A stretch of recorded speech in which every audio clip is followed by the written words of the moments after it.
अस्सलाम वालेकुम dear students, आप देख रहे हैं दी मैथ्स गैलरी और मैं आपका ट्यूटर उस्मान अहमद गाजी। आज के इस लेक्चर में हम एमसीक्यूज करने जा रहे हैं जी, जो कि हमारे पास हर चैप्टर के लास्ट पे दिए गए हैं एक्सरसाइज में।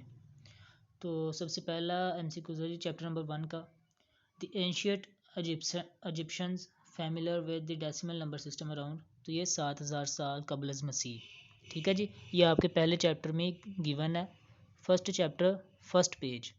ठीक है, तकरीबन दूसरा या तीसरा पैराग्राफ होगा, उसमें दिया गया ये। फिर दूसरे वाला है जी 5 का स्क्वायर रूट। तो ये कौन सा नंबर है? देखें जी, हर प्राइम नंबर का स्क्वायर रूट जो होता है ना, वो इरेशनल नंबर होता है। तो ये भी क्या होगा? इरेशनल होगा। और हमारे पास जो 4 अंडर रूट है वो क्या है जी? देखिए 4 का स्क्वायर रूट लें अगर आप, 4 प्राइम नंबर तो नहीं है ना, 4 का अगर आप स्क्वायर रूट लेते हैं तो वो आता है 2। तो 2 हमारे पास नेचुरल नंबर भी है, 2 हमारे पास प्राइम नंबर भी है, नेचुरल भी है, प्राइम भी है और इवन इंटीजर भी है। और ये तीनों ऑप्शंस हैं, तो इसका मतलब ये है कि या तो यहाँ पर ये 4 नहीं आना, या फिर इसने ये पूछा पूछा जाना चाहिए कि 4 square root is not a. ठीक है जी, या तो ये पूछे कि जो 4 का स्क्वायर रूट है वो एक नंबर नहीं है, कौन सा नंबर नहीं है, इवन नहीं है, प्राइम नहीं है, नेचुरल नहीं है, या इरेशनल नहीं है। ठीक है, या तो इस तरह का होना चाहिए या 4 की जगह पे कोई प्राइम नंबर होना चाहिए जिसका आंसर ये इरेशनल नंबर आए। ठीक है जी। इसके बाद पाई हमारे पास एक इरेशनल नंबर की मिसाल होती है। उसके बाद -1 जो इंटीजर्स में आता है। नेचुरल नंबर्स को हम काउंटिंग नंबर्स भी कहते हैं। This set of natural numbers along with zero is called whole numbers. Set of positive integers is called natural numbers. Terminating and recurring decimals जो होते हैं वो रैशनल नंबर्स होते हैं, और non terminating non recurring are called irrationals. ठीक है जी। Number belongs to Q also belongs to R, क्योंकि जो रैशनल नंबर्स होते हैं वो रियल नंबर्स का सबसेट होते हैं। तो इसका मतलब अगर कोई नंबर हमारे पास रैशनल नंबर से बिलोंग कर रहा है तो वो आर से भी बिलोंग करेगा ही। अब 0.2650 इज अ डेसिमल। देखें डेसिमल के बाद ये रुक चुका है जीरो के बाद। ठीक है जी, तो इसका मतलब ये टर्मिनेटिंग है, टर्मिनेट हो चुका, तो ये टर्मिनेटिंग है। अब ये देखें, ये नंबर ऑफ ब्लॉक्स रिपीट हो रहा है, 27 27 27 रिपीट हो रहा है, तो ये रैकरिंग है, तो ये भी रैशनल होगा। ठीक है जी, तो रैकरिंग का ऑप्शन है तो हम रैकरिंग पे टिक करते हैं। अगर रैशनल का ऑप्शन होता तो रैशनल पे हम टिक करते। अब ये टर्मिनेटिंग और रैकरिंग क्यों नहीं है? क्योंकि शारी के बाद ये रुक नहीं रहा। ठीक है जी। इसके बाद length of diagonal of a unit square is. देखिए जी, हमारे पास एक यूनिट स्क्वायर है ये वाला। ठीक है, इसकी ये वाली भी साइड 1 है, ये भी 1 है, ये भी 1 है, ये भी 1 है। ठीक है, अब कह रहे हैं इसके डायगोनल की लेंथ कितनी होगी। तो देखें, अगर हम ये डायगोनल बनाते हैं तो यहाँ से हमारे पास एक ट्राइंगल बनती है। तो इसकी जिसकी ये साइड भी 1 है, ये साइड भी 1 है और ये साइड हमने मालूम करनी है, तो फिथागोरस का थ्योरम लगाएं आप, C square is equal to A square plus B square. तो उसको हल करने के बाद आपके पास ये जो वाली साइड आएगी ना सी, इसका आंसर आएगा 2√। ठीक है जी। इसके बाद कह रहे हैं कि if A plus R is equal to R plus A, तो ये तो होगी हमारे पास commutative property with respect to addition. ठीक है जी। अब इसी तरह ये है कि अगर हमारे पास 3 जमा 4 जमा 5 बराबर 7 के है, 7 जमा 5 के है, और 3 जमा 4 भी 7 के बराबर है, तो इसका मतलब ये कौन सी प्रॉपर्टी है हमारे पास? कैंसिलेशन प्रॉपर्टी है, क्योंकि इधर से 5 और इधर से 5 कैंसिल हो जाएगा, तो हमारे पास 3 जमा 4 बराबर 7 आ जाएगा। ठीक है जी।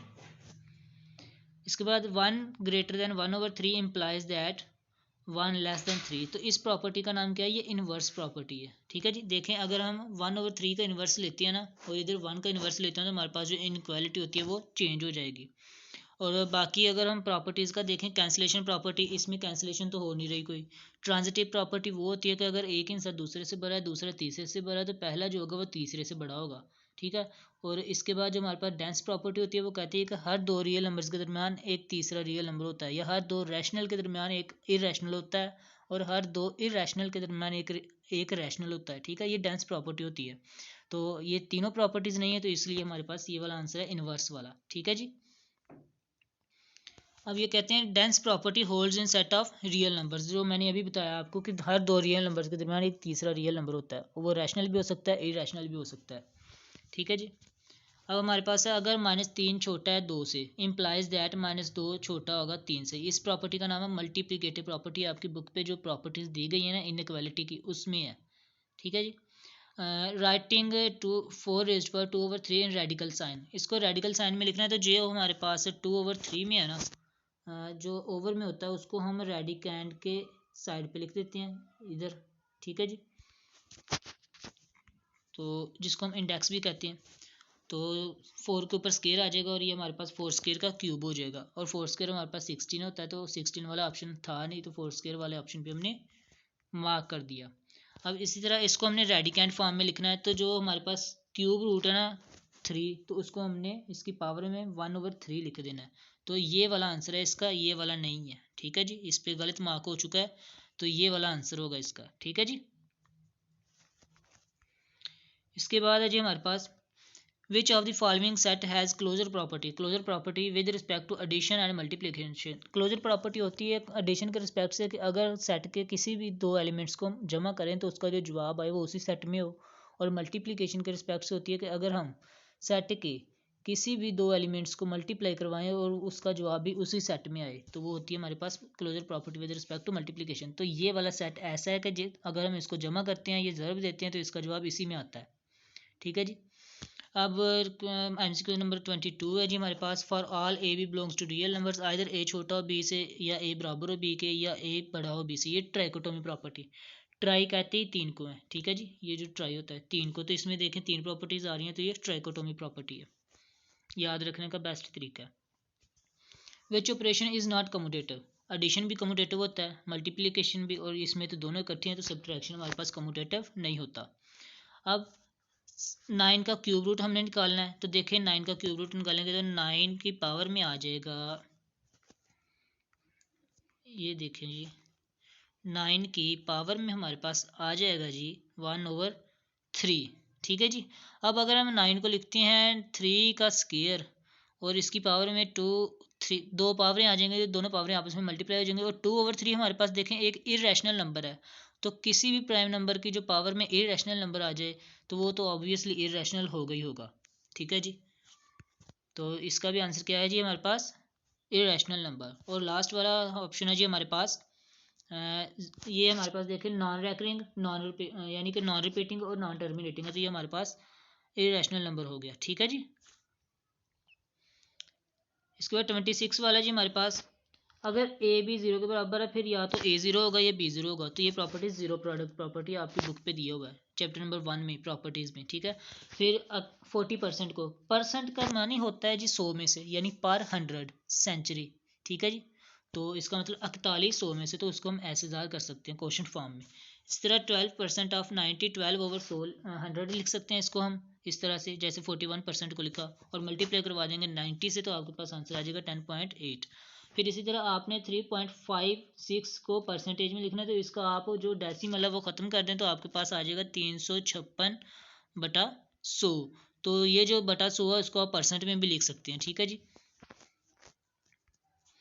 इसके बाद है जी हमारे पास एक्सप्रेस 270 एज परसेंटेज ऑफ 300, तो इसकी आपने परसेंटेज निकालनी 300 से, तो 270/300 मल्टीप्लाई बाय 100, तो इसका आंसर आ जाएगा 90%, ठीक है जी। अब चैप्टर नंबर 2 के MCQs है जी हमारे पास। कहते हैं iota is the alphabet of language, किस लैंग्वेज का है? ग्रीक का है। ये आपके चैप्टर नंबर 2 के स्टार्ट पे दिया हुआ है।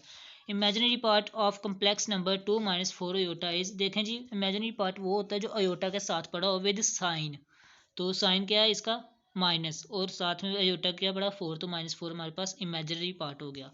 अब अयोटा की पावर 13 उसको हमने सॉल्व करना है, तो आपने क्या करना है, आपको पता अयोटा स्केयर -1 के बराबर होता है, तो आप करेंगे जी अयोटा स्केयर, और इसकी पावर में आपने देखना है 2 से क्या मल्टीप्लाई होता है, 6 मल्टीप्लाई करते तो 12 पावर आती है, और बराबर हमारे और मल्टीप्लाई हो जाते हैं साथ इसके अयोटा, और 6 2 ज़ा 12 और 1 13 पावर्स पूरी हो गई।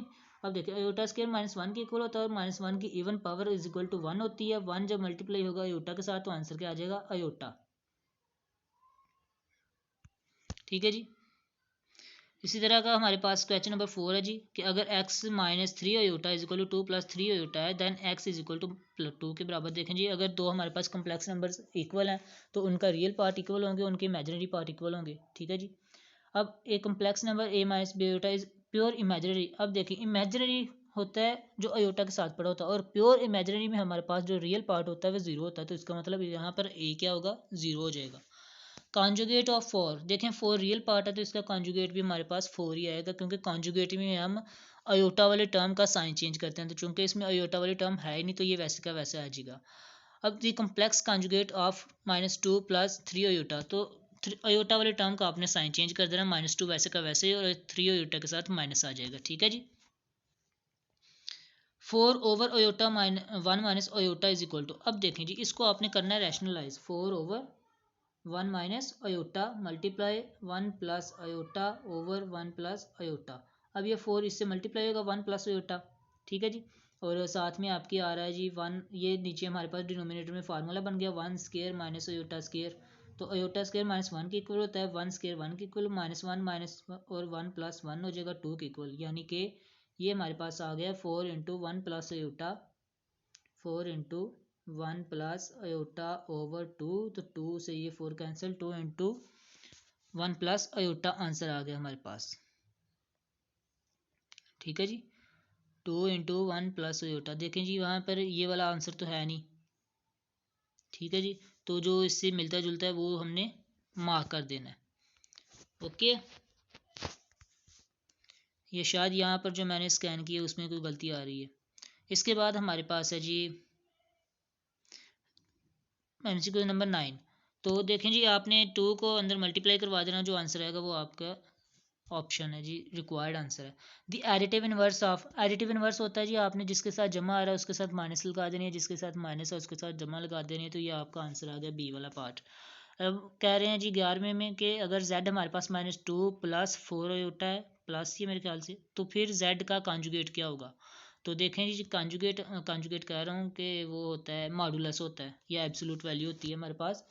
तो वो होती है जी आपने अगर a + b अयोटा है हमारे पास, तो इसकी जो एब्सोल्यूट वैल्यू होगी या मॉडुलस होगा वो होगा a² प्लस जो अयोटा के साथ वाली रकम पड़ी है चाहे वो प्लस में चाहे माइनस में, उसका स्क्वायर और उसका स्क्वायर रूट ले लेना आपने। ठीक है जी।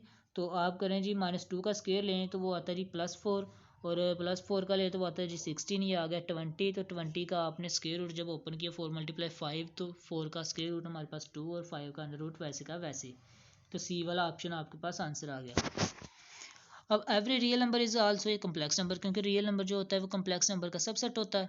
अब अयोटा 21 वो जैसे अयोटा 13 वाला किया हमने वैसे ही आपने करना, इसका आंसर आ जाएगा अयोटा। आपने इन दोनों को देखें बाहर प्लस है, यहाँ पर हमारे पास प्लस है, तो आपने इनको सब्ट्रैक्ट करना है। 7 में से 3 माइनस कर देंगे तो हमारा ये माइनस है।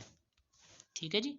आप बुक से देखेंगे तो ये जो दो ब्रैकेट्स के दरमियान है ये माइनस है, तो माइनस ने अंदर वाली टर्म्स की सारी जो वैल्यूज़ है वो चेंज कर देनी है, माइनस को जमा, जमा को माइनस, तो आपने सिर्फ जमा या माइनस करके लिखना है। तो आंसर आपके पास ये आ जाएगा ए वाला।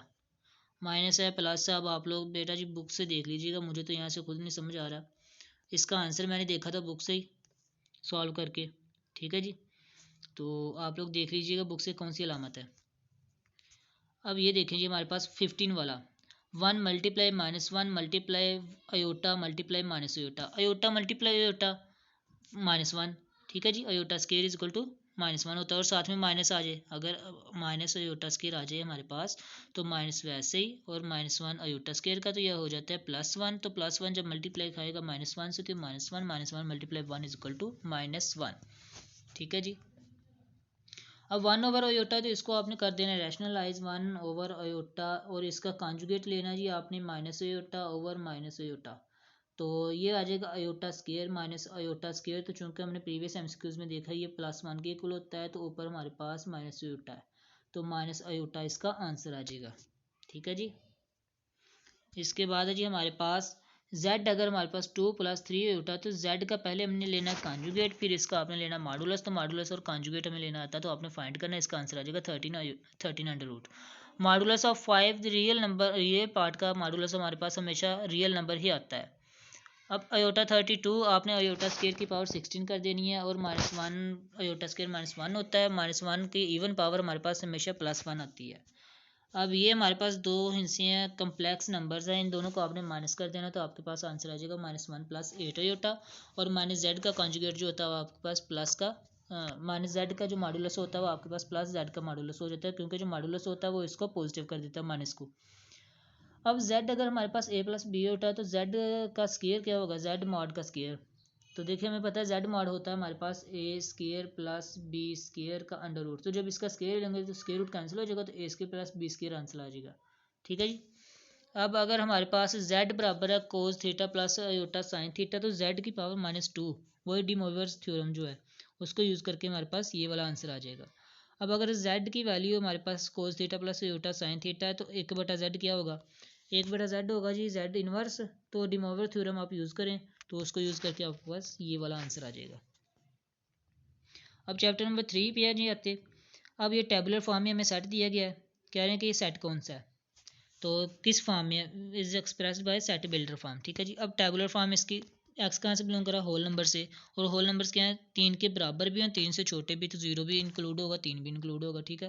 अब कह रहे हैं कि एक्स जो बिलोंग कर रहा है वो इवन नंबर से है, एंड 4 से जो एक्स जो छोटा है, 4 से बड़ा है और 6 से छोटा है। अब 4 5 6 और 4 के दरम्यान सिर्फ 5 आता है, और 5 इवन नंबर नहीं है, तो ये खाली सेट आ गया आंसर। अब चौथे में कह रहा है कि जो एक्स है वो बिलोंग कर रहा है इंटीजर से, और इंटीजर में से जो एक्स है वो 0 और 4 के बिटवीन है, तो हमारे पास 1 2 3 आ गया। ठीक है जी। Set builder form of this, ये देखिए 0 इंक्लूड है, तो ये होल नंबर्स में चला गया। ठीक है। अब ये होल नंबर्स का सेट है जो कि लेस देन और इक्वल टू 6 आ रहा है। ठीक है जी। इसके बाद है जी हमारे पास फाई को कहते हैं हम एम्प्टी सेट। ठीक है जी। फाई एम्प्टी सेट को रिप्रेजेंट करता है। अब ये जो सेट है ये हमारे पास प्राइम नंबर्स का सेट है। अब ये जो सेट आता है जी रैशनल और इरेशनल का यूनियन लेके वो हमारे पास रियल नंबर्स का सेट आता है, और ये सेट हमारे पास इंटीजर्स का है। और हमारे पास if A 1 2 3 B is equal to A B C, तो ए और बी जो होंगे वो इक्विवेलेंट होंगे। इक्विवेलेंट सेट्स वो होते हैं जिनमें नंबर ऑफ एलिमेंट्स इक्वल हों। ठीक है जी। यानी कि इधर अगर 3 है तो इधर भी 3 है। और इक्वल सेट्स वो होते हैं जिनमें नंबर ऑफ एलिमेंट्स भी इक्वल हो, और नंबर ऑफ और एलिमेंट्स कॉलम खुद भी जो होते हैं वो भी सेम हो। ठीक है जी।